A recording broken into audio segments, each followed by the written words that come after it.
اور بڑے بڑے اعلانیہ وعدے کرتے ہیں. کون سی چیز ہے جو ہمیں کمزور کر دیتی ہے؟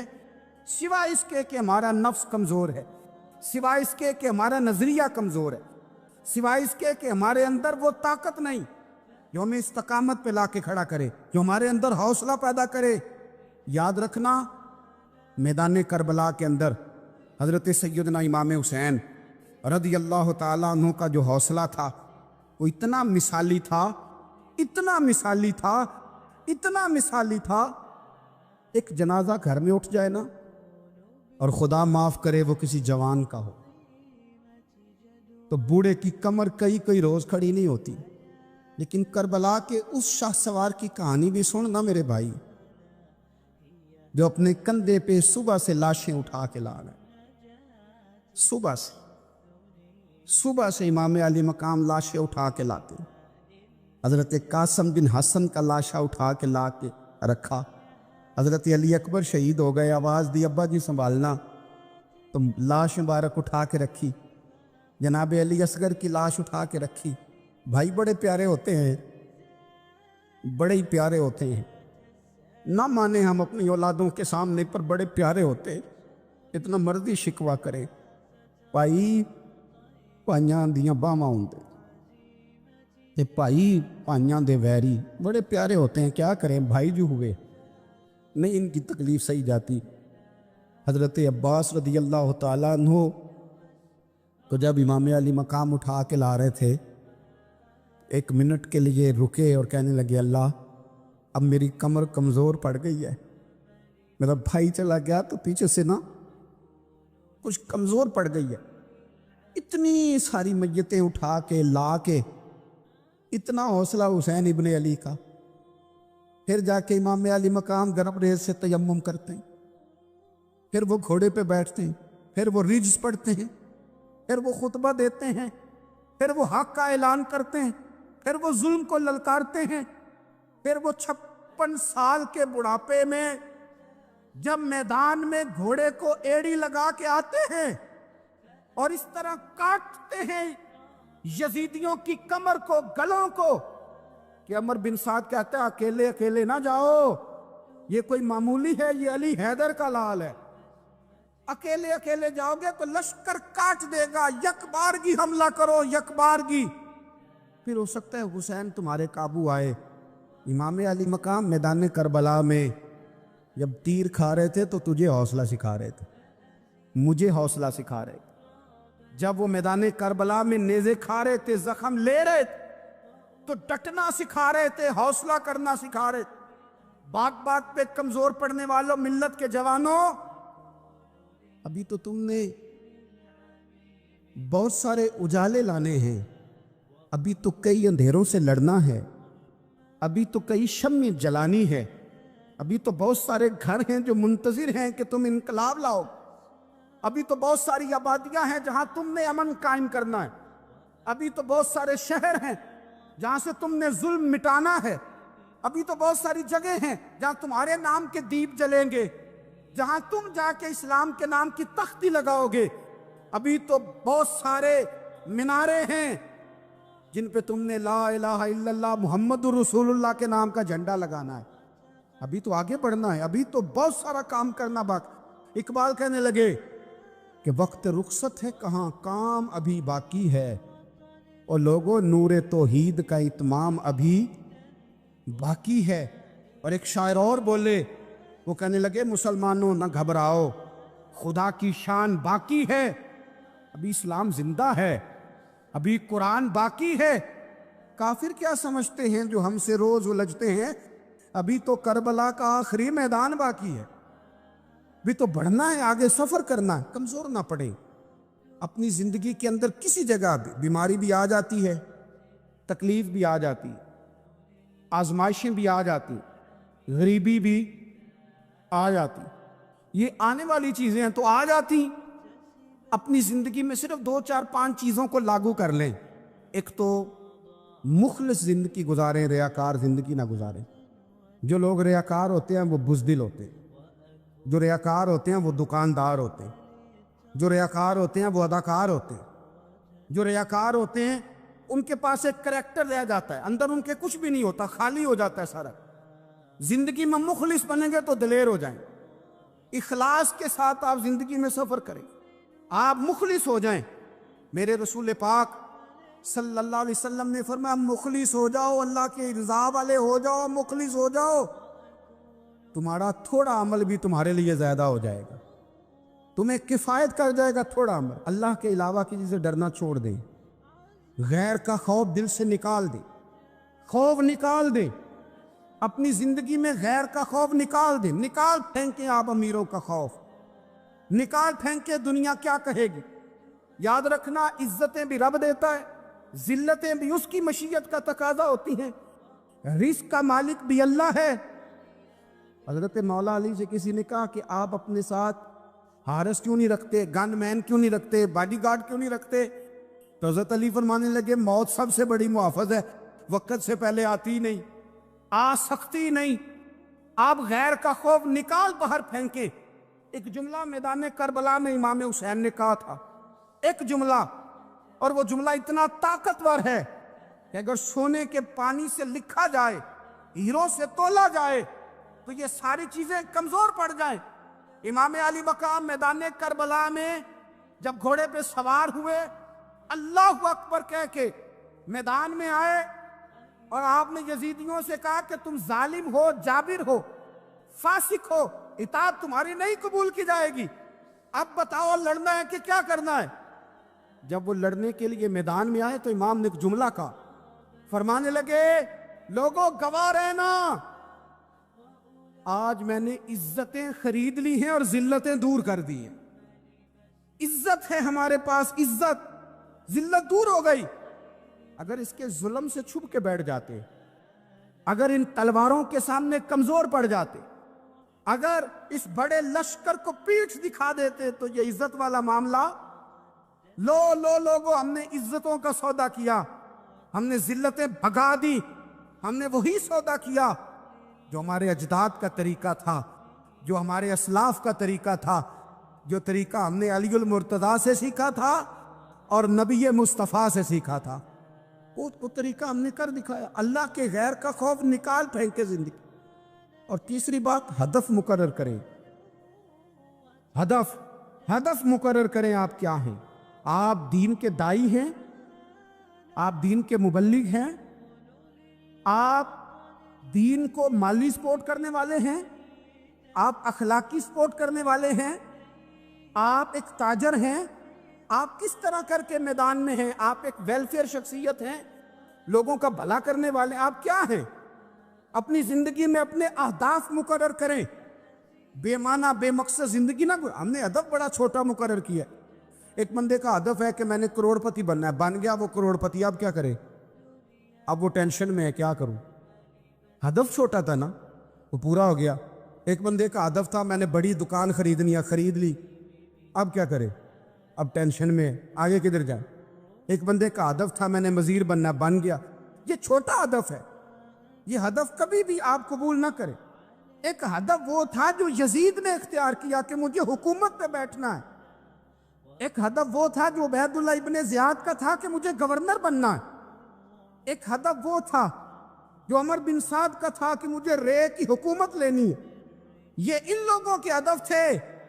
اور ایک ہدف حسین ابن علی کا تھا، امام علی مقام کا تھا کہ مجھے جبر کے سامنے ڈٹنا ہے، ظلم کے سامنے ڈٹنا ہے۔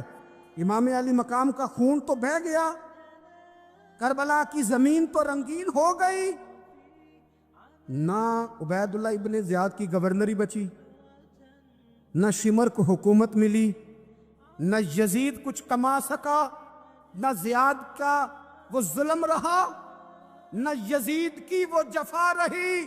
جو رہا تو نام حسین کا، جو رہا تو نام حسین کا، جسے زندہ رکھتی ہے کربلا، جو رہا تو نام حسین کا۔ چھوٹے اہداف نہ مقرر کرو۔ یہ کیا بات ہوئی؟ ایک کونسلری پہ سارا کچھ ہار دینا، ایک بچے کے میڈیکل کالج کے داخلے پہ سارا کچھ ہار دینا، ایک ہلکی چیز سفارش پہ سارا کچھ ہار جانا، ایک بڑے آدمی کے نام فوٹو آ گئی اور تو سارا کچھ ہار کے بیٹھ گیا۔ نہ، اپنی قیمت تھوڑی نہ لگا، جگہ جگہ نہ بکا کر، جگہ جگہ نہ بکا کر، جگہ جگہ نہ اپنے آپ کو سیل کیا کر۔ ہمارے سودے ہو گئے، ہمیں حضور نے خرید لیا، مدینے کی گلی میں سودا ہو گیا۔ سودا کس نام پہ ہوا؟ کس نام پہ ہوا؟ ہم نے صرف اتنا کہا کہ یا رسول اللہ میدان محشر کہہ دینا کہ وہ دیکھو ہمارا غلام آ رہا، بس اتنی سی بات پہ سودا ہوا۔